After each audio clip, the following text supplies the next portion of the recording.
I told you. These are the words that break the silence, as Laura, a woman filled with a sense of regret and a hint of defiance, speaks to Paul, her therapist.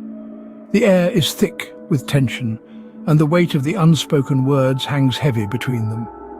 Laura's voice trembles as she admits, "You didn't expect it to be like this, I bet." Her words are a clear indication of a situation gone awry, a plan that didn't pan out as she had hoped. She had come to Paul's office, seeking solace, a safe space to let out her pent-up emotions. But instead of relief, she finds herself overwhelmed with disappointment, regret, and a raw, gnawing pain. "No, it's horrible," she confesses, her voice barely above a whisper. She had expected crying to bring relief, to wash away the pain, but instead it had only amplified her distress, making her feel vulnerable and exposed. Her words reveal a woman on the brink, teetering on the edge of her emotional breaking point. In the chilling silence that follows, Laura struggles to articulate her feelings. "I don't know if I'm able to talk today, Paul," she admits, her words punctuated by a heavy sigh. The realization that she's unable to express her emotions, to put into words the turmoil she's experiencing, fills her with a sense of dread. She regrets coming to the session, her distress evident in her voice. "I should have just called it off, I'm sorry," she apologizes, her voice filled with guilt and regret. But Paul reassures her, his voice steady and comforting. He encourages her to sit, to stay, to face the emotions that threaten to consume her. Laura reveals that she's been sitting outside Paul's office for about 4 hours, her anxiety and fear preventing her from returning home alone. She'd taken a cab to the office, leaving her car at home, an indication of her emotional turmoil.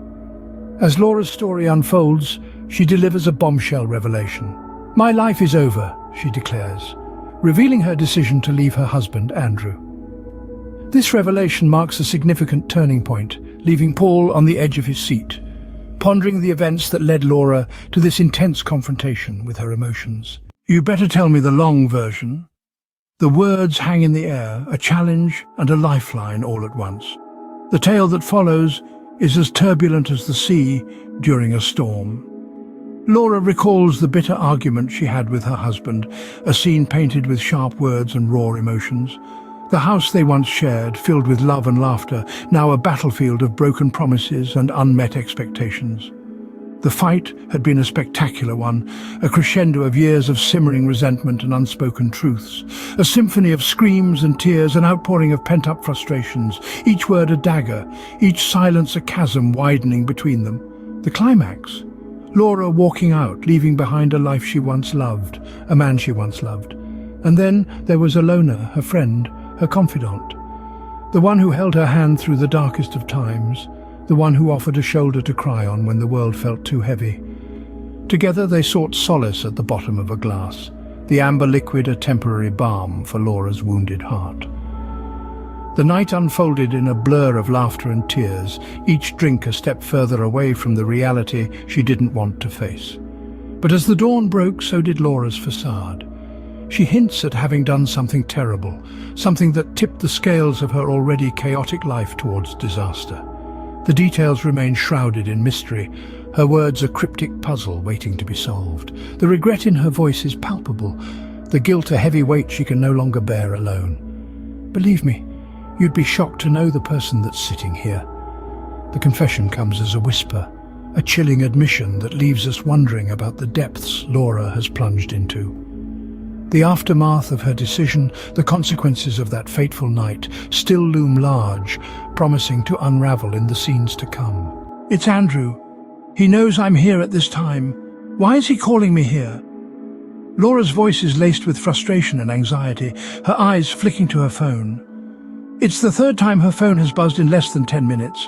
The name Andrew flashes on the screen each time, an unwanted intrusion into her therapeutic sanctuary. The air in the room grows thick with tension. Each ring of the phone echoes like a ticking time bomb, counting down the seconds until Laura's patience finally snaps. She's a woman on the edge, teetering between the desire to confront her husband and the need to focus on her own mental health. "Laura, the call can wait," Paul advises, his voice calm and steady. He's the anchor in this storm, a beacon of stability amidst the chaos of Laura's life. His words are simple, yet they carry a profound wisdom. It's a reminder to Laura and to all of us that sometimes we need to prioritize ourselves over the incessant demands of others. Yet, it's not that easy for Laura. Andrew isn't just a name on a screen, he's her husband. Their lives are intertwined in 1,000 different ways, making it impossible for Laura to simply ignore his calls. His persistence is a stark reminder of the reality she's trying to escape, a reality where her marriage is falling apart and she's powerless to stop it. The phone buzzes again, shattering the brief silence that had fallen over the room. Laura's hand twitches towards it, the temptation to answer almost too strong to resist. But then she looks at Paul, sees the understanding in his eyes, and hesitates. Perhaps it's time to stop running from her problems and start facing them head-on. "Laura, the call can wait," Paul repeats, a gentle insistence in his voice. And for the first time, Laura truly hears him. She turns her phone face down, a symbolic gesture of her decision to prioritize herself. The call can wait because right now, Laura's healing is what matters most. "Andrew gave me an ultimatum."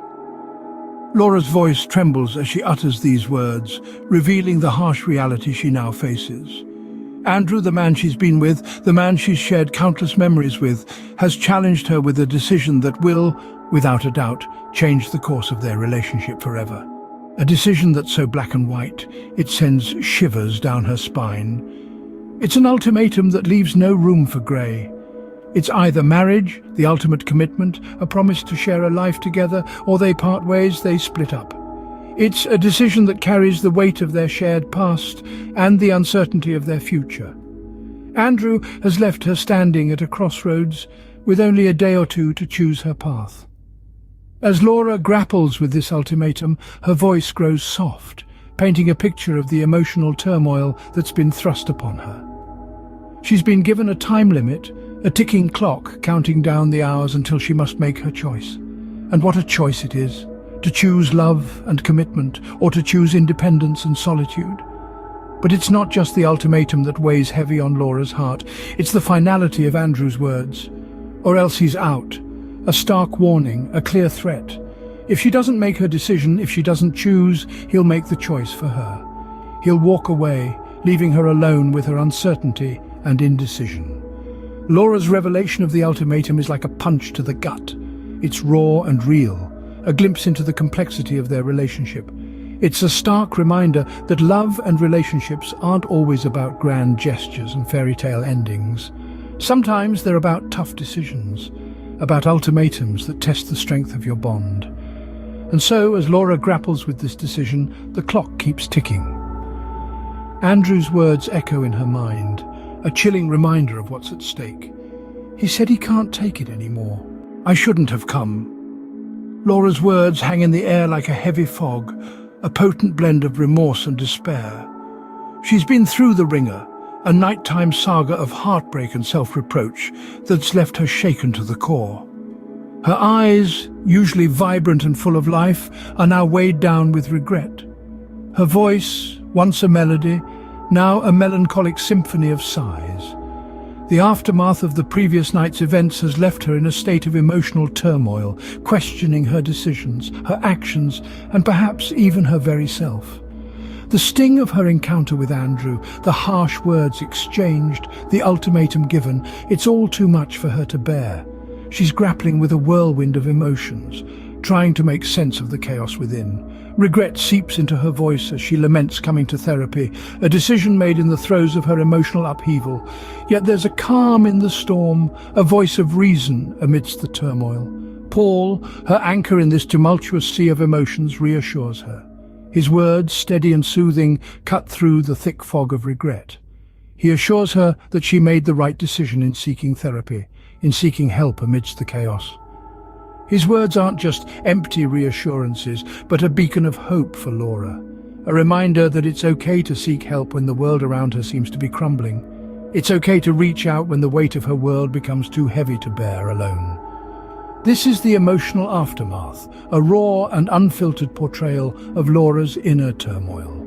It's a testament to the human spirit, the resilience to face the storm, to seek help, and to continue moving forward no matter how daunting the path ahead may seem. Paul says to Laura, "You should have come here." For now, our time is up.